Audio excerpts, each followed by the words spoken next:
Good morning साथियों। राज study centre के online platform पे आप सभी का मैं सुजीत कुमार हार्दिक स्वागत करता हूं। साथियों, आज हम लोग इतिहास के एक नए विषय को लेकर आए हैं और इसमें इतिहास के हम विभिन्न पहलुओं पे चर्चा करेंगे, जिसमें आप जो एग्ज़ाम दे रहे हैं, जो भी वनडे एग्जामिनेशन दे रहे हैं, उस वनडे एग्जामिनेशन में ये इतिहास का टॉपिक आपके लिए उपयोगी होगा, क्योंकि इस इतिहास के टॉपिक से उन सभी तमाम सिलेबस को हम कवर करने का प्रयास करेंगे इस इतिहास में, ताकि आप किसी भी परीक्षा में जाएं तो आपको सफलता सुनिश्चित हो, आपको निश्चित तौर पे सफलता मिले। इस उद्देश्य के साथ हम इसकी शुरुआत करने जा रहे हैं। साथियों, मैं आज वीडियो शुरू करने से पहले उन विद्यार्थियों के लिए कुछ कहना चाहता हूं जो विद्यार्थी असफलताओं से या सफलता में हो रही देरी से परेशान हैं, मायूस हैं। मैं उनके लिए दो लाइनें कहना चाहता हूं कि रख हौसला वो मंजर भी आएगा, रख हौसला वो मंजर भी आएगा, प्यासे के पास समंदर भी आएगा। रख हौसला वो मंजर भी आएगा, प्यासे के पास समंदर भी आएगा। यूं थक कर ना बैठ ए मंजिल के मुसाफिर, मंजिल भी मिलेगी और मिलने का मजा भी आएगा। तो साथियों, इसी के साथ मैं उन सभी विद्यार्थियों के लिए शुभकामनाओं के साथ शुरू करता हूं बैच को, और आइए शुरू करते हैं इतिहास को।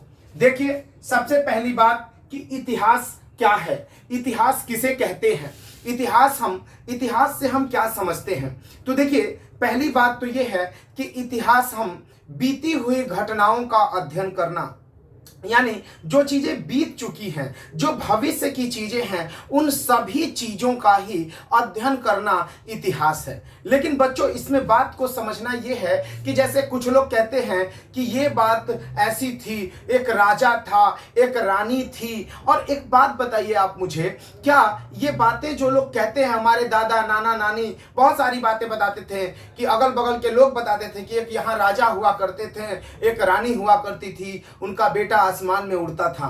कहने का मतलब, इस तरह की चीजें क्या इतिहास है?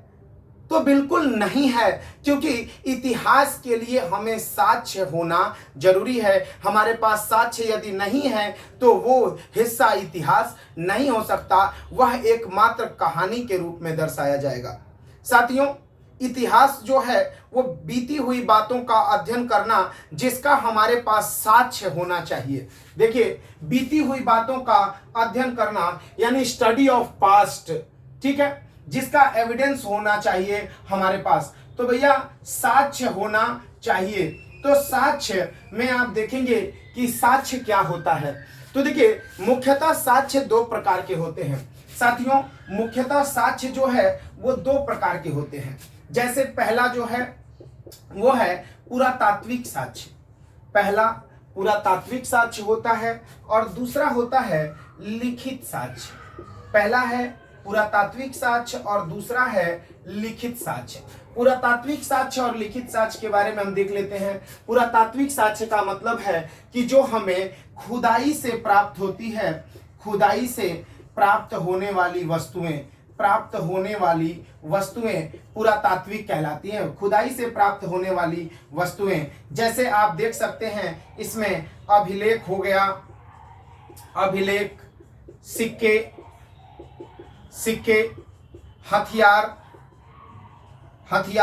हथियार भी, जो भी हथियार मानव ने यूज किए हैं, उन सभी हथियार को भी हम इसमें शामिल करेंगे। और इस तरह की सभी चीजें जो हमें खुदाई में प्राप्त हुई हैं, वो सभी चीजें पुरातात्विक यानी आर्कियोलॉजिकल प्रूफ कहलाता है। आर्कियोलॉजिकल प्रूफ में आप देखेंगे कि जो खुदाई से प्राप्त होती है या खुदाई में प्राप्त होने वाली वस्तुएं,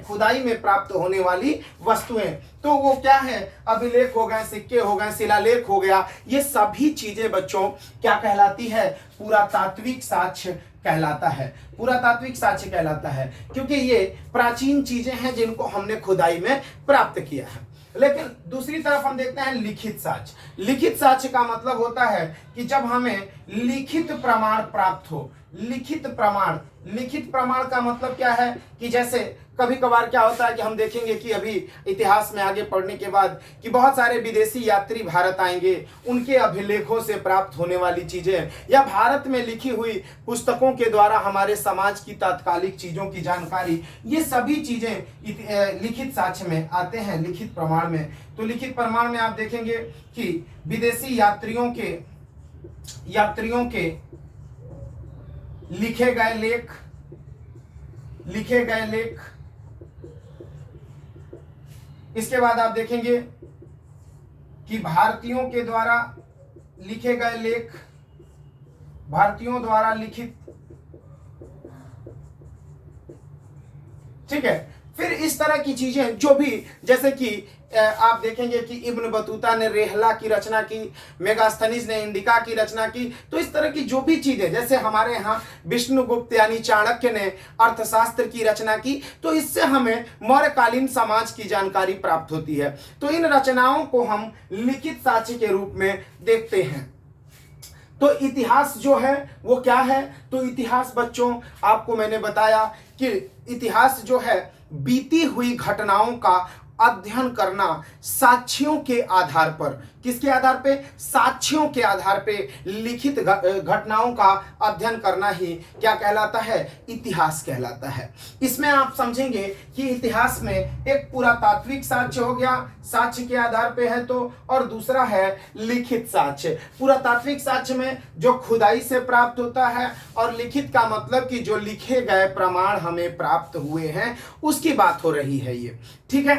अब आगे देखेंगे हम लोग बच्चों कि इतिहास को किस स्तर पे विभाजित किया जाता है। जितने भी बच्चे हैं, आप सभी लोगों से रिक्वेस्ट है कि यदि आप कॉपी पेन लेके नहीं बैठे हो तो आप इसको स्क्रीनशॉट लेते रहिए ताकि नोट्स में इसे आप लिख सकें, ठीक है। तो चलिए हम इसे अब मिटाएंगे और इसके बाद हम देखेंगे इतिहास कितने प्रकार के होते हैं या इतिहास का विभाजन कितने प्रकार से किया गया है। तो आप देखिएगा, इतिहास जो है वो साक्ष्यों के आधार पे 3 वर्गों में विभाजित किया गया। इतिहास को 3 वर्गों में विभाजित किया गया। इतिहास को आप देख सकते हैं इसमें कौन कौन सा भाग है। तो सबसे पहली बात तो यही है कि इतिहास में सबसे पहला जो है उसे हम प्राक ऐतिहासिक काल कहते हैं। प्राक ऐतिहासिक काल कहते हैं। प्राक ऐतिहासिक काल। दूसरा है आद्य ऐतिहासिक काल। दूसरा है बच्चों आद्य ऐतिहासिक काल। प्राक ऐतिहासिक काल, दूसरा है आद्य ऐतिहासिक काल, और तीसरा है बच्चों ऐतिहासिक काल। बच्चों ऐतिहासिक काल है तीसरा, इसमें ध्यान दीजिएगा। तो ये है 3 स्तर पे विभाजन। किस आधार पे बांटा गया है? तो मिले हुए साक्ष्यों के आधार पर इतिहास को 3 वर्गों में बांटकर हम देखते हैं। अब देखिए 3 वर्गों में हमने बांटा, तो ध्यान दीजिएगा बच्चों कि पहला हो गया प्राक ऐतिहासिक काल, ठीक है। प्राक ऐतिहासिक काल हो गया, दूसरा आद्य ऐतिहासिक काल, और तीसरा हो गया ऐतिहासिक काल। देखिए आज प्राक ऐतिहासिक काल में क्या होता है? तो प्राक ऐतिहासिक काल जो है इसमें आप देखेंगे कि इस समय पुरातात्विक साक्ष्य प्राप्त हुए हैं। इसमें पुरातात्विक साक्ष्य प्राप्त हुए हैं, पुरातात्विक साक्ष्य प्राप्त हुए हैं। लेकिन इसमें आप देखेंगे, अगर आपसे पूछा जाए कि क्या इसमें लिखित साक्ष्य प्राप्त हुए हैं, तो नहीं मित्रों, इस समय लिखित साक्ष्य प्राप्त नहीं हुआ है। और देखिएगा, आपसे अगर पूछा जाए कि प्राक ऐतिहासिक काल किसे कहेंगे, तो कहना है इतिहास का वह कालखंड जहां भाई लिखित साक्ष्य नहीं प्राप्त हुआ और पुरातात्विक साक्ष्य प्राप्त हुआ है, उसे हम कहते हैं प्राक ऐतिहासिक काल, ठीक है। अब देखिए आद्य ऐतिहासिक काल, इंग्लिश में इसको प्रोटो हिस्ट्री कहते हैं, और इसको प्री हिस्टोरिक पीरियड, और उसको हिस्टोरिक पीरियड कहते हैं। अब देखिए प्रोटो हिस्टोरिक में हम लोग देखेंगे बच्चों कि पुरातात्विक साक्ष्य प्राप्त हुआ है। इसमें भी आप देखेंगे कि पुरातात्विक साक्ष्य मिला है, पुरातात्विक साक्ष्य हम लोगों को प्राप्त हुआ है। लेकिन इसमें जब हम लिखित साक्ष्य का जायजा लेते हैं तो इसमें हमें पता चलता है कि लिखित साक्ष्य भी मिला है परंतु पढ़ा नहीं जा सका।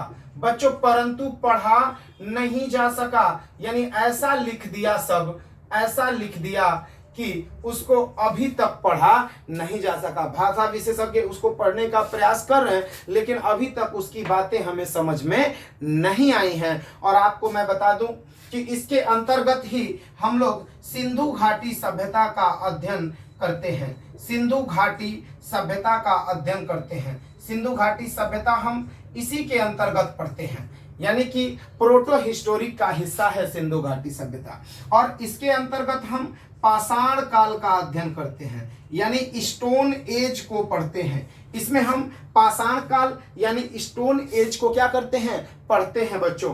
तो इसमें सिंधु घाटी सभ्यता और इसमें स्टोन एज। अब आते हैं ऐतिहासिक काल में। तो बच्चों ऐतिहासिक काल जो है, ऐतिहासिक काल, इसमें आप देखेंगे कि ऐतिहासिक काल के अंतर्गत हम लोग देखेंगे कि भाई लिखित पुरातात्विक साक्ष्य तो मिला ही है, पुरातात्विक भी मिला है, पुरातात्विक साक्ष्य प्राप्त हुआ, लिखित साक्ष्य भी प्राप्त हुआ है, लिखित साक्ष्य भी प्राप्त हुआ है, और इसे पढ़ा भी गया है, इसे पढ़ा भी गया है। यानी कि तीनों पार्ट हमने आपको समझाया, प्राक ऐतिहासिक काल, आद्य ऐतिहासिक काल और फिर ऐतिहासिक काल। यानी प्राक ऐतिहासिक में पुरातात्विक साक्ष्य प्राप्त हुए लेकिन लिखित साक्ष्य प्राप्त नहीं हुआ। दूसरा है आद्य ऐतिहासिक काल, इसमें पुरातात्विक साक्ष्य प्राप्त हुआ है परंतु लिखित साक्ष्य प्राप्त हुआ लेकिन इसको पढ़ा नहीं जा सका। इसके अंतर्गत हम सिंधु घाटी सभ्यता का अध्ययन करते हैं। इसके बाद आप देखेंगे ऐतिहासिक काल। ऐतिहासिक काल में पुरातात्विक साक्ष्य प्राप्त हुआ है, लिखित साक्ष्य भी प्राप्त हुआ और लिखे गए को पढ़ा भी गया है। ठीक है, अब हम आते हैं आगे। इसको आप लोग स्क्रीनशॉट लेते चलिए या कॉपी पेन के साथ लिखते चलेंगे, क्योंकि बहुत ही सिस्टमेटिक क्लास होने वाली है और एक एक चीजों पे हम लोग डिस्कशन करेंगे। ठीक है, तो इसको अब मिटाया जाता है। तो देखिए इसके बाद जो है अब हम लोग जो शुरुआत करने जा रहे हैं इतिहास का बच्चों, उसमें हम लोग शुरू करेंगे पाषाण काल को। किसको शुरू करेंगे? पाषाण काल को। देखिए पहला पॉइंट हो गया भाई पाषाण काल। पाषाण काल यानी कि स्टोन एज। स्टोन एज यानी पाषाण काल। बच्चों पाषाण काल, पाषाण काल के नाम से ही आपको ऐसा महसूस हो रहा होगा कि पाषाण काल का मतलब इसमें खाली पत्थर का प्रयोग होता था, सिर्फ और सिर्फ पत्थर का प्रयोग होता था। पत्थर ही मानव जीवन का सबसे बड़ा अंग था, सबसे बड़ा हथियार था। इस बात को याद रखिएगा। तो पाषाण काल को बच्चों हम लोग अपने अध्ययन की सहूलियत के लिए 3 भागों में बांट कर देखते हैं। पाषाण काल को भी कितने भागों में बांट लेते हैं? 3 भागों में हम लोग बांट लेते हैं। इसमें आप देखेंगे कि 3 भाग कौन कौन सा है। तो एक आता है पूरा पाषाण काल, एक है पूरा पाषाण काल, दूसरा है मध्य पाषाण काल, दूसरा है मध्य पाषाण काल और तीसरा है नव पाषाण काल। नव पाषाण काल, पूरा पाषाण काल, मध्य पूरा पाषाण काल और फिर नव पाषाण काल। याद रखिएगा, पूरा पाषाण काल, मध्य पूरा पाषाण काल और नव पाषाण काल हम लोग इसमें पढ़ेंगे। नव पाषाण काल।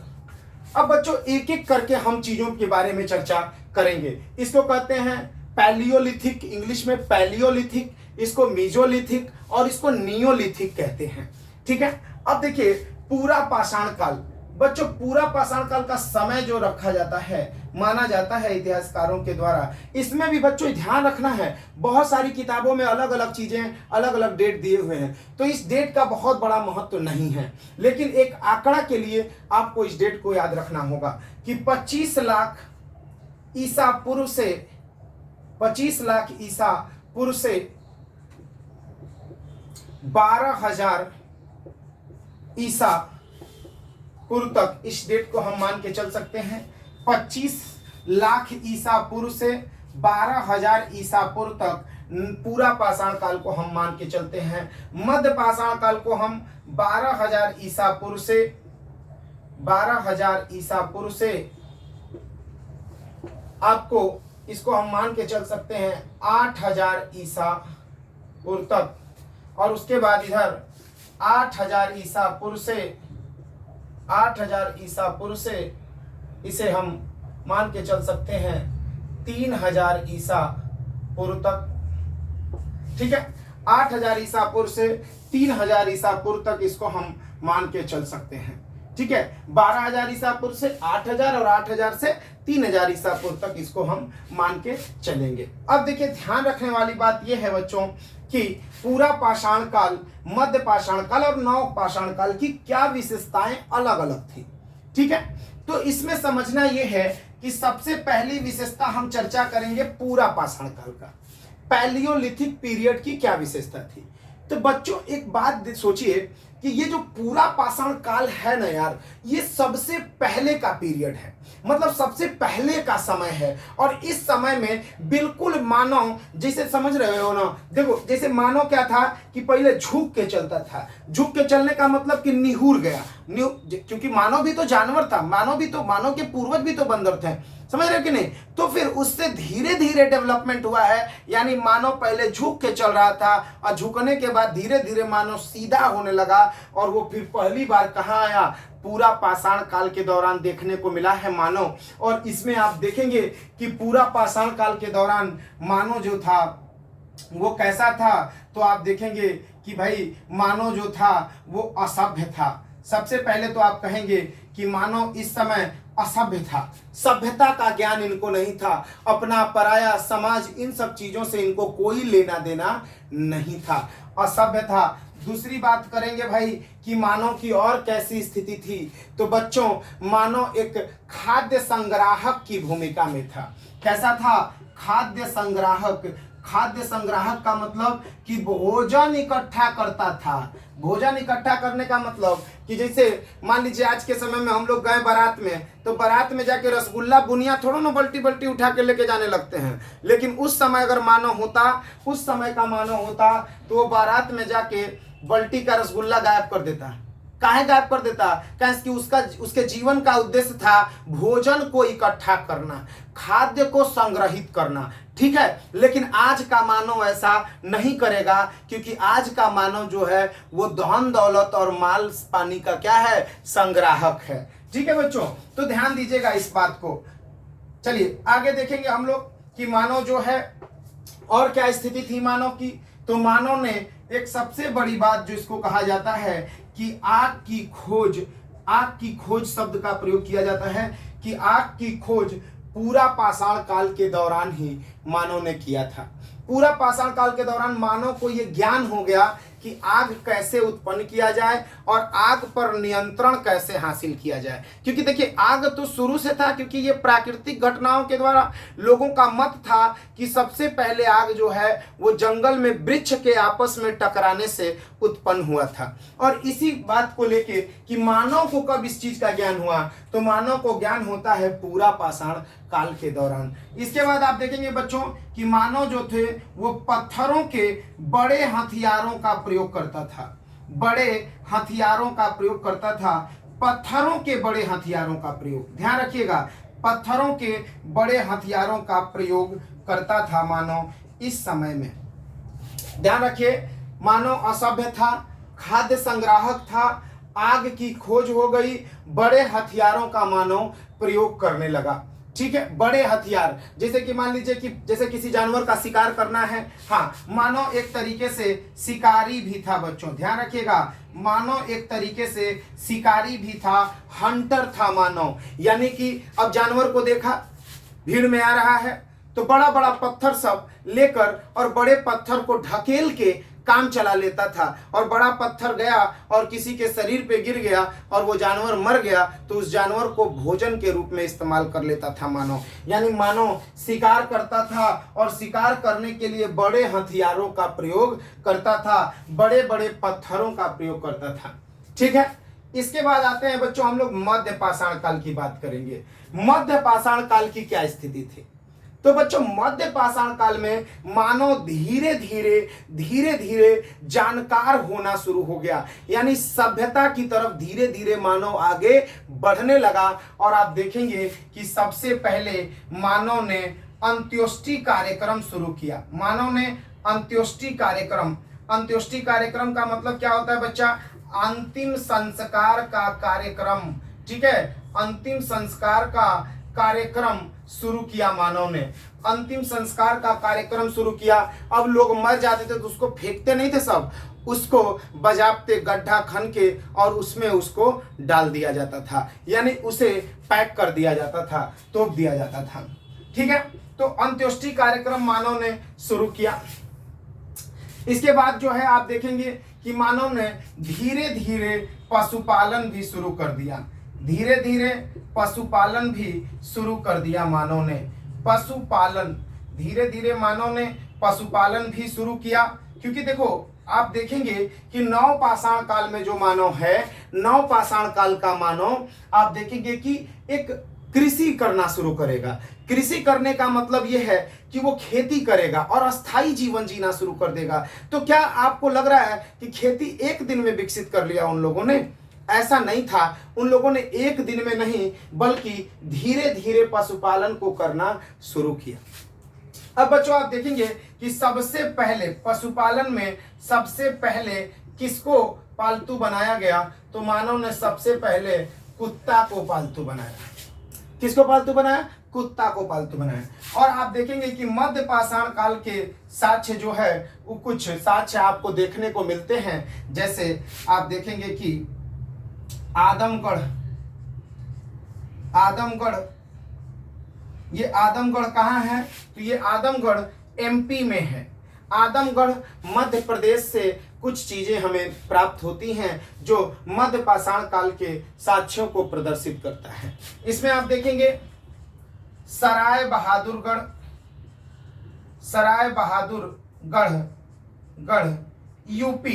यूपी के सराय बहादुरगढ़ में भी प्राप्त हुआ है। और राजस्थान के नागौर से भी कुछ चीजें हमें प्राप्त हुई हैं। राजस्थान के नागौर से हमें कुछ चीजें प्राप्त हुई हैं, इस बात का ध्यान रखिएगा। यानी ये तीन प्रमुख स्थान जहां से हमें प्राप्त हुई बहुत सारी चीजें, जो हमें मध्य पाषाण काल के साक्ष्यों से हमें रूबरू कराती हैं और उस समय की स्थितियों को उस समय की स्थितियों के बारे में हमें जानकारी प्राप्त होता है। ठीक है, तो इस बात का ध्यान रखिएगा। ठीक, अब हम लोग देखते हैं नवपाषाण काल को। तो बच्चों नवपाषाण काल के लिए पहले हम इनको मिटाएंगे, क्योंकि नवपाषाण काल थोड़ा सा विस्तृत रूप में हम देखेंगे, तो इसको मिटाना होगा और यहाँ पे हम लोग लिखेंगे नवपाषाण काल। ठीक है, तो स्क्रीनशॉट लेते रहिएगा। चलिए, तो नवपाषाण काल मानो बच्चों इसमें धीरे धीरे थोड़ा ज्यादा ही विकसित होना शुरू हो गया। मतलब ज्यादा विकसित का मतलब कि पहले की अपेक्षा मानो आगे बढ़ रहा था और विकास क्रम में अपनी भूमिका अदा कर रहा था। तो इसमें देखेंगे नवपाषाण काल, इंग्लिश में इसको बच्चों कहते हैं नियोलिथिक पीरियड। नवपाषाण काल, नियोलिथिक पीरियड। नवपाषाण काल में आप देखेंगे कि मानव ने कृषि करना शुरू किया, कृषि कार्य को मानव ने शुरू किया। और बच्चों आप नवपाषाण काल के समय का जो कृषि का साक्ष्य है वो आप देखेंगे कि ईरान से जौ की प्राप्ति हुई, जौ। उसके बाद आप देखेंगे कि मेहरगढ़ कृषि के क्षेत्र में बहुत ही जाना माना स्थान है। अक्सर प्रश्न यहाँ से पूछे जाते हैं कि भाई कौन सा कृषि का प्राचीनतम और सुव्यवस्थित साक्ष्य कहाँ से प्राप्त होता है? तो बच्चों मेहरगढ़ से। यहाँ से कौन सा फसल पाया गया? गेहूं। कौन सा? गेहूं। इसके बाद आप देखेंगे कि चावल का साक्ष्य कोल्डिहवा से। कोल्डिहवा कहाँ है? तो यूपी में है। मेहरगढ़ पाकिस्तान में, यहाँ से चावल के साक्ष्य प्राप्त हुए हैं। ठीक, लेकिन बच्चों एक नवीन खोजों के अनुसार ये बात ध्यान रखिएगा कि 7000 बीसी सबसे पहले माना जाता था कि गेहूं का साक्ष्य मेहरगढ़ से प्राप्त हुआ है। लेकिन नवीनतम खोजों के अनुसार, मतलब नया खोज के अनुसार, नवीनतम खोज के अनुसार आप देखेंगे कि सबसे प्राचीन कृषि का साक्ष्य लेहुरा देव से मिला है। कहां से? लेहुरा देव। लेहुरा देव कहां है? यूपी में है, प्रतापगढ़ के आसपास का इलाका है लेहुरा देव। इसका समय चिन्हित किया गया है 8000 बीसी, यानी कि मेहरगढ़ से भी पहले का ये साक्ष्य है। और यहाँ फसल कौन सा मिला? तो चावल। ठीक है, चावल मिला। तो नवीनतम खोजों के अनुसार लेहुरा देव हो गया और 8000 बीसी का बात हम लोग करते हैं। इसके बाद आप देखेंगे कि मानव ने अस्थाई जीवन शुरू कर दिया। बच्चों, खेती करना है तो खेती करोगे तो कूद कूद के तो खेती होगा नहीं कि आज पता चला बनारस है, कल दिल्ली है, परसों दिन इलाहाबाद है, लखनऊ है, कन्याकुमारी है और आप घूम रहे हैं और खेती कर लें। ये पॉसिबल नहीं है, ये संभव नहीं है। तो खेती करने के लिए हमें अस्थाई जीवन को अपनाना पड़ता है। और आप देखेंगे कि मानव ने स्थायी जीवन को अपनाया। मानव ने स्थायी जीवन को अपनाया और आप देखेंगे कि स्थायी जीवन में भी कई जगहों से हमें बहुत सारे साक्ष्य मिले। जैसे हमें बुर्ज होम से, जम्मू कश्मीर में ये जगह है बुर्ज होम।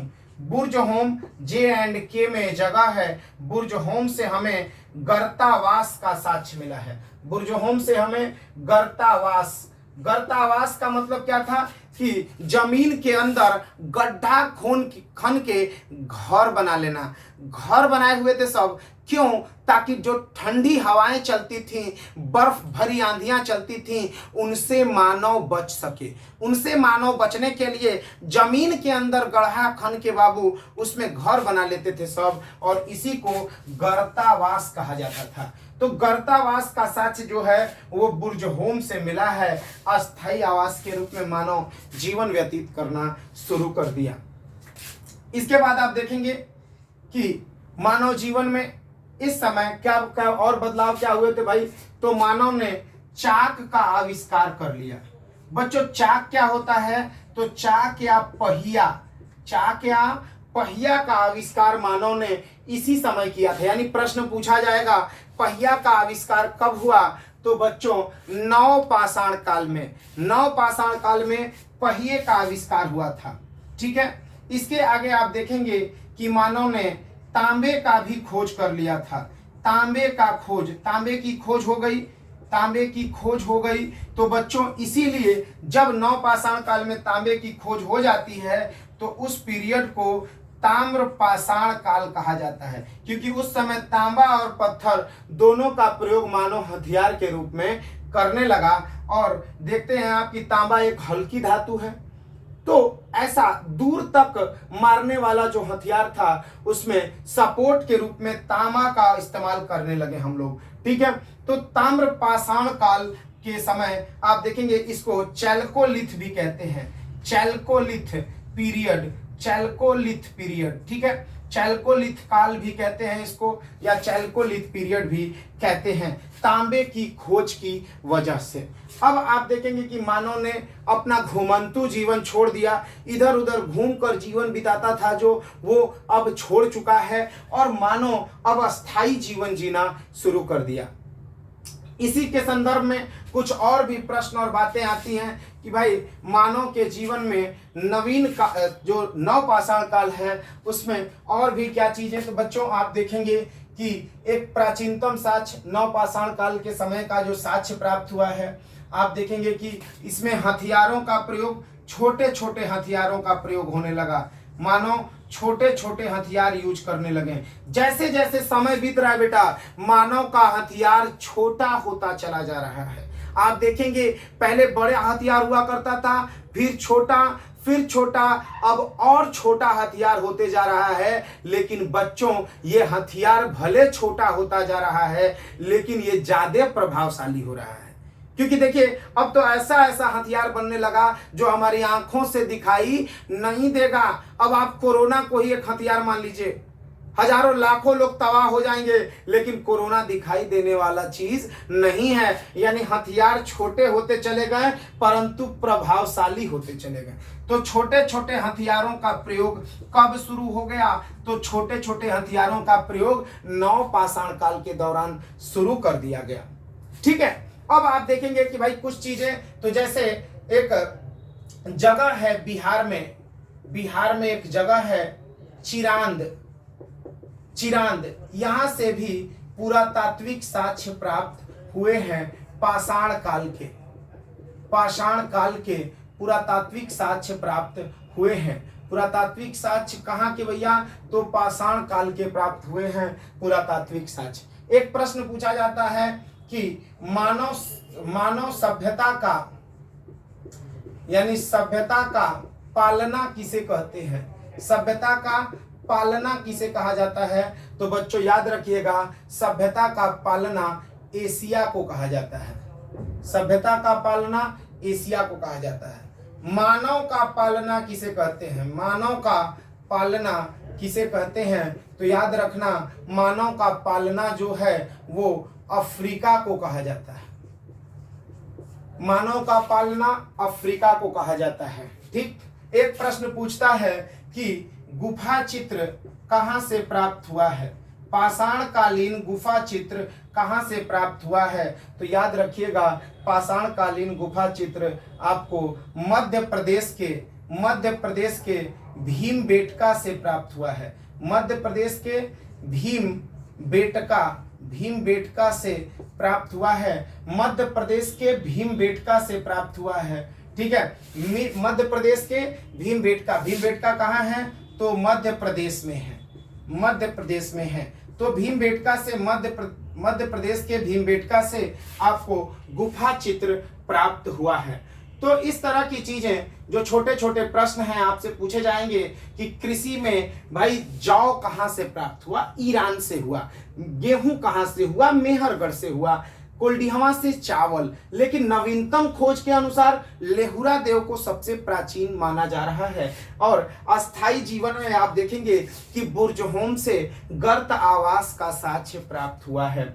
चाक या पहिया का आविष्कार कब हुआ? तो चाक या पहिया का आविष्कार नवपाषाण काल में हुआ है। तांबे की खोज होने के बाद नवपाषाण काल को ताम्रपाषाण काल या चैल्कोलिथ कहा जाने लगा। मानव धीरे धीरे हथियार मानव का कैसा होता चला गया?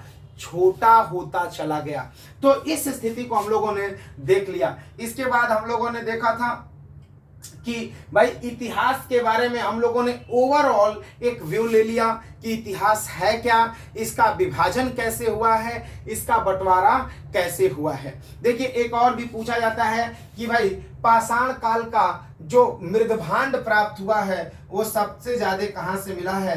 तो आप जानते हैं कि सबसे ज्यादा जो है आपको मृदभांड हरियाणा से प्राप्त हुआ है। हरियाणा से आपको प्राप्त हुआ है मृदभांड प्राप्त हुआ है। हरियाणा के क्षेत्र से आपको मृदभांड की प्राप्ति हुई है। ठीक है, तो इस समय का जो मृदभांड होता था बच्चों पूछ देता है किस कलर का था? तो गेरू वर्णीय मृदभांड था इस समय का। किस तरह का था? गेरू वर्णीय मृदभांड। तो बच्चों याद रखिएगा इस बात को कि गेरू वर्णीय मृदभांड होता क्या है। तो देखो, ईंटा जो होता है, जैसे जब मिट्टी को हम लोग पकाते हैं तो जो कलर आता है सामने उसी को गेरुआ कलर कहा जाता है। तो गेरू वर्णीय मतलब रंग, और गेरू वर्णीय मृदभांड यानी गेरुआ रंग का मृदभांड था। याद रखिएगा कहां से मिला था? तो हरियाणा के क्षेत्रों से मिला है। ठीक है, हरियाणा के क्षेत्रों से प्राप्त हुआ है। क्या चीज? तो गेरू वर्णीय मृदभांड। तो इस तरीके से आज हम लोगों ने एक तरीके से पूरे इतिहास में नवपाषाण काल को एक समराइज तरीके से देखा और मुख्य बातों पर चर्चा किया। और अगले क्लास में इसके आगे के वीडियो को लेके आएंगे। तब तक के लिए धन्यवाद। आप सभी लोगों से रिक्वेस्ट है कि वीडियो को लाइक करें, सब्सक्राइब करें, शेयर करें और बेल आइकन को दबाना न भूलें, क्योंकि नए वीडियो के नोटिफिकेशन आपको तभी मिल पाएंगे और आपसे एक भी वीडियो छूटेगा नहीं। बहुत बहुत धन्यवाद।